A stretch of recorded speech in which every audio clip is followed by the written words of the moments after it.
Você está pagando caro por um sistema operacional que te força a usar o navegador dele, instalar anúncios na sua barra de tarefas, usa sua CPU para rodar inteligência artificial sem você pedir e ainda te impede de instalar aplicativos que você nunca quis. Isso é o Windows 11 2026.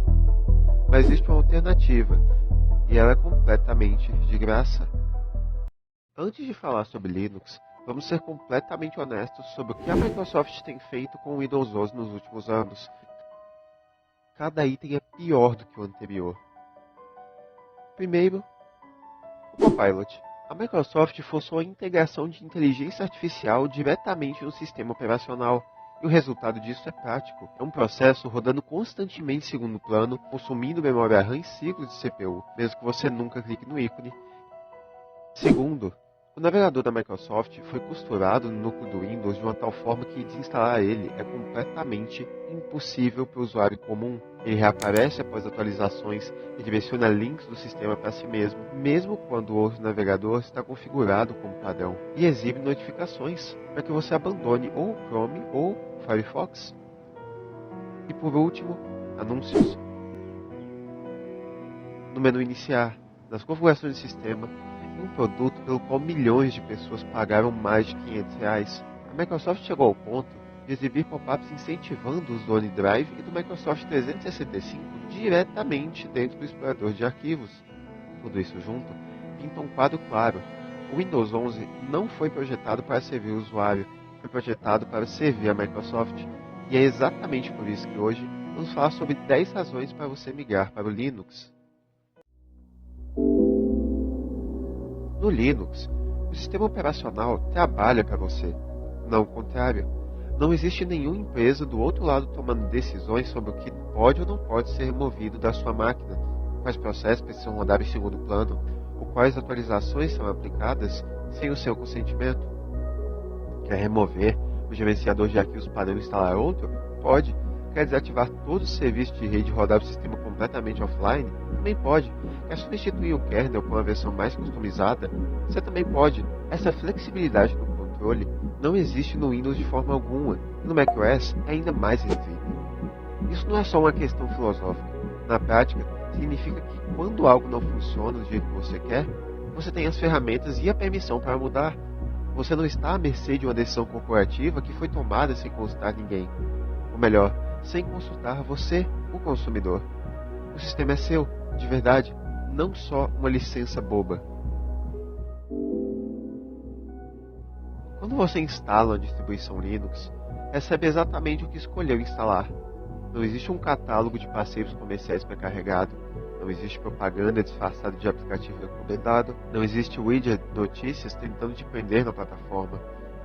O que está lá é o que você colocou, e isso tem um impacto direto e imediato no desempenho.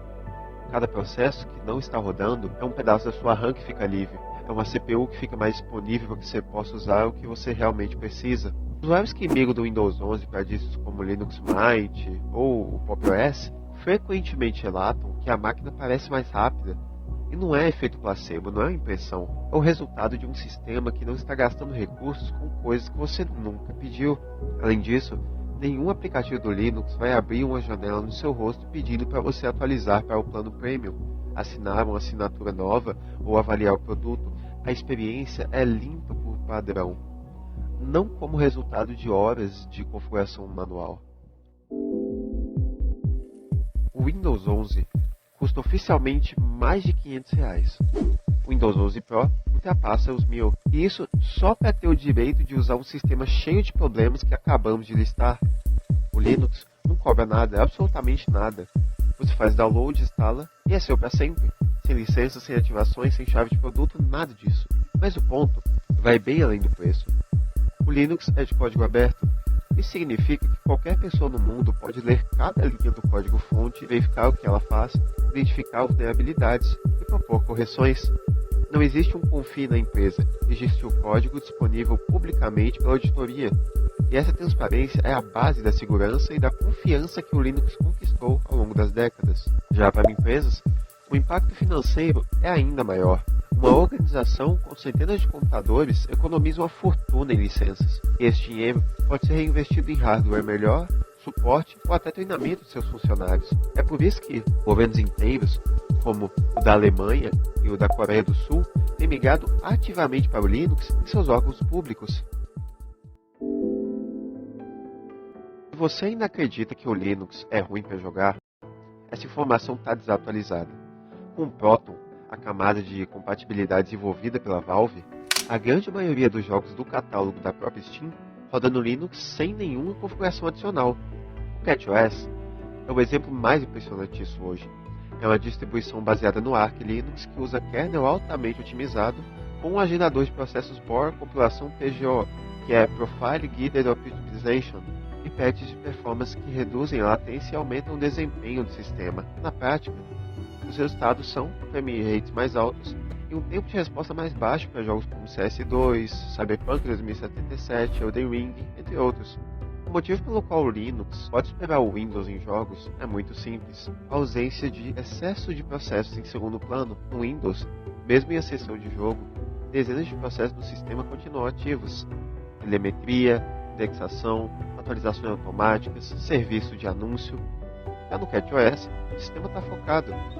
Cada ciclo da sua GPU vai para onde você quer que vá. Se você é um gamer sério, ainda não testou o CatOS e ainda continua nesse preconceito que Linux não foi feito para jogos, você está deixando performance jogada fora. Quem nunca estava no meio de uma apresentação importante, de uma chamada de vídeo, de uma partida ranqueada, seja lá o que for, quando o Windows decidiu por conta própria que era o momento perfeito para reiniciar e aplicar atualizações? E esse comportamento não existe no Linux. No Linux, você atualiza quando quiser. Você pode deixar para amanhã, no fim de semana. Em ditos como Fedora e o Arch, as atualizações chegam rápido e são funcionais. Você pode atualizar um pacote específico sem mexer no resto do sistema. E tem mais. Algumas distribuições, como o Fedora e o NixOS, implementam atualizações atômicas. O que isso significa? Que se uma atualização causar um problema, você pode reverter para o estado anterior com um único comando, algo que o Windows não oferece. O Windows 11 coleta telemetria por padrão, dados de uso, padrões de comportamento, diagnóstico de sistema, informações sobre os aplicativos que você usa e por quanto tempo. Embora a Microsoft permita reduzir parcialmente essa coleta, ela nunca pode ser desativada por completo no Windows 11. É uma condição do uso do sistema. Já no Linux, nenhuma empresa está do outro lado recebendo dados sobre o que você faz no seu próprio computador. O sistema não reporta nada para ninguém por padrão. Algumas distribuições oferecem coleta de telemetria opcional e anônima para melhorar o produto. Mas claro, é opcional e você pode recusar na primeira tela de instalação. Já para quem trabalha com informações sensíveis, advogados, jornalistas independentes, profissionais de saúde, pesquisadores, essa diferença é algo fundamental. Mas, mesmo para o usuário comum, tem algo profundamente errado em pagar por um sistema que usa sua máquina para coletar dados que vão alimentar o modelo de negócio de terceiros. O Linux resolve isso de uma forma completamente permanente. O Windows 11 introduziu requisitos de hardware que excluíram milhões de computadores perfeitamente funcionais. TPM 2.0, Secure Boot e principalmente uma lista específica de processadores suportados. Muitos notebooks lançados antes de 2018 simplesmente não podem receber o Windows 10 de maneira nativa, o que força pessoas a comprar hardware novo ou ficar presas no Windows 10, cujo suporte encerrou oficialmente em outubro de 2025. Mas o Linux não tem essas exigências. Distribuições mais leves como o Linux Mint, um ambiente XFCE ou o Zorin OS, é possível rodar um sistema operacional moderno, atualizado e completamente funcional em computadores com 2 GB de RAM e um processador de 10, 15 anos atrás. Esse notebook ou desktop que você ia jogar fora pode virar uma máquina completamente nova para navegar, editar documentos, assistir vídeos, fazer videochamadas, etc. O impacto disso vai muito além do bolso individual. É também uma questão ambiental. Cada computador que permanece em uso é um computador que não vai para o lixo eletrônico. O Linux literalmente prolonga a vida útil do hardware, o que é bom para o seu orçamento e para o planeta. No Windows e no macOS, a interface é essencialmente o que a empresa decidiu que seria. Você pode mudar o papel de parede, organizar ícones, trocar o tema das cores, mas é isso. Já no Linux, a personalização começa onde a do Windows termina e não tem um teto. Quer uma interface idêntica à do macOS com dock iluminado, barra superior, efeito janela? Tem como. Prefere algo mais minimalista, com janelas mais automatizadas? Ambientes como Hyperland, i3, Sway fazem exatamente isso. Agora, se você quer um desktop tradicional mais familiar, com menu iniciar, barra de tarefas, tem o KDE Plasma, XFCE, que entregam isso com um polimento extremamente profissional. E a personalização vai ainda mais fundo. Você pode trocar o compositor gráfico, o gerenciador de janelas, o terminal, o shell, o gerenciador de arquivos, o lançador de aplicativos. Cada componente sistema é substituível de uma forma independente. Ou seja, isso significa que duas pessoas usando Linux podem ter experiências completamente diferentes, cada um otimizado para o seu fluxo de trabalho. Não existe equivalente a isso em nenhum outro sistema operacional mainstream.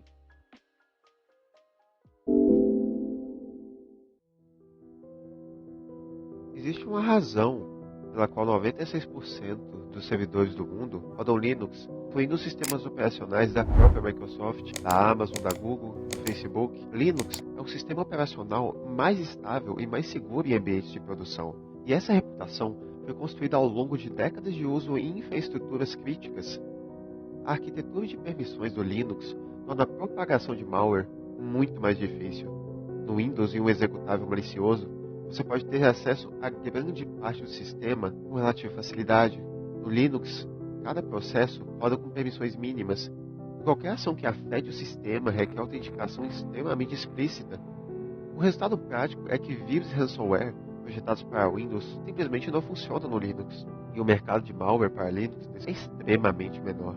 Além disso, distribuições como o Fedora, o Debian e o Arch Linux recebem correções de segurança com muito mais agilidade do que o Windows. Quando a vulnerabilidade crítica é descoberta, a correção geralmente chega no mesmo dia ou no dia seguinte. Já no Windows, você pode esperar semanas pelo próximo patch de correção de segurança. Em um mundo onde os ataques cibernéticos estão cada vez mais comuns, essa diferença é enorme. Uma das maiores preocupações de quem pensa em migrar para o Linux é: e se eu tiver um problema, quem me ajuda? A resposta é: uma das maiores comunidades ativas e documentadas do mundo da tecnologia. O ArchWiki, por exemplo, ele é considerado por muitos profissionais de TI como a melhor documentação técnica do sistema operacional que existe, e a maior parte dela é útil independentemente de você usar o Arch ou não. Fóruns como o Reddit, o Ubuntu e o Fórum do Linux têm décadas de perguntas respondidas que cobrem praticamente qualquer situação imaginável. Comunidades no Discord de discos específicos como CatRes, Manjaro e Might tem membros que correspondem em minutos. Sem contar, claro, que aqui no Brasil também temos ótimos canais como o Diolinux, o Diolinux Labs, que tem vídeos e mais vídeos explicando como você pode instalar e configurar cada distro Linux. Tem a menção honrosa ao canal Flow de Dados, que recentemente também tem trazido vídeos explicando sobre o que é o Linux, como usá-lo e as mais diversas distros feitas para cada tipo de pessoa. E ao contrário do suporte técnico pago da Microsoft, que muitas vezes resulta em reinstale o Windows, a comunidade Linux genuinamente tenta resolver o problema na raiz. Você aprende no processo e, com o tempo, deixa de ser dependente de suporte e passa a entender o que está acontecendo no seu próprio sistema. Essa autonomia técnica que o Linux constrói não tem preço algum. Se você chegou até aqui, já tem argumento mais do que o suficiente para pelo menos dar uma chance ao Linux. E a boa notícia é que você não precisa se comprometer agora. Você pode começar testando num pendrive bootável, numa máquina virtual no seu próprio Windows sem instalar nada. Pode fazer um dual boot e manter o Windows ao lado até se sentir confortável e explorar o sistema sem risco nenhum. Se você é gamer, começa pelo CatOS. Se você quer algo mais simples e familiar para trabalho, ou somente para tarefas básicas, comece pelo Linux Mint. Se você quer entender como tudo funciona, comece pelo Arch. Tem distribuição para cada tipo de pessoa. Comenta aqui embaixo qual é a sua maior dúvida ou o maior obstáculo que te impede de migrar. Eu quero ler todos os comentários e talvez fazer um vídeo novo respondendo as mais frequentes. Deixa o like se esse vídeo abriu sua cabeça para algo novo e compartilha com aquele amigo que ainda está sofrendo com os problemas do Windows no meio do trabalho. Esse foi o vídeo, espero que vocês tenham gostado e até a próxima.